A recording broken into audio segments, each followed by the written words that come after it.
পরস্পর যোগসাজশে অপরাধজনক বিশ্বাস ভঙ্গের মাধ্যমে অসৎ উদ্দেশ্যে সরকার নির্ধারিত ব্যয়ের চেয়ে কয়েক গুণ অতিরিক্ত টাকা গ্রহণপূর্বক মালয়েশিয়ায় প্রেরিত কর্মীর নিকট হতে পাসপোর্ট, স্বাস্থ্য পরীক্ষা এবং প্রতি কর্মীর নিকট হতে নির্ধারিত ফি এর অতিরিক্ত টাকা গ্রহণপূর্বক আত্মসাৎ করার অপরাধ অনুসন্ধানকালে প্রমাণিত হয়। ৬০টি ওভারসিজ কোম্পানির স্বত্বাধিকারী, চেয়ারম্যান, ব্যবস্থাপনা পরিচালক সহ অন্যান্য আসামিদের বিরুদ্ধে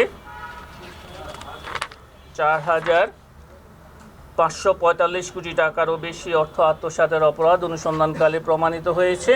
এই কারণে সংশ্লিষ্ট ওভারসিজ কোম্পানির এবং তাদের স্বত্বাধিকারী যারা রয়েছেন তাদের সকলের বিরুদ্ধে মামলা রুজুর সিদ্ধান্ত গৃহীত হয়েছে। এই মামলায়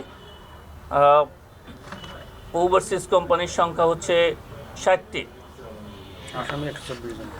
আসামির সংখ্যা ১২৫। এর মধ্যে একজন আসামি ইতিমধ্যে মৃত্যুবরণ করায় আসামির সংখ্যা দাঁড়ালো ১২৪ এবং বিদেশে প্রেরণকৃত শ্রমিকের সংখ্যা হচ্ছে ২,৬৭,২৭৬ জন।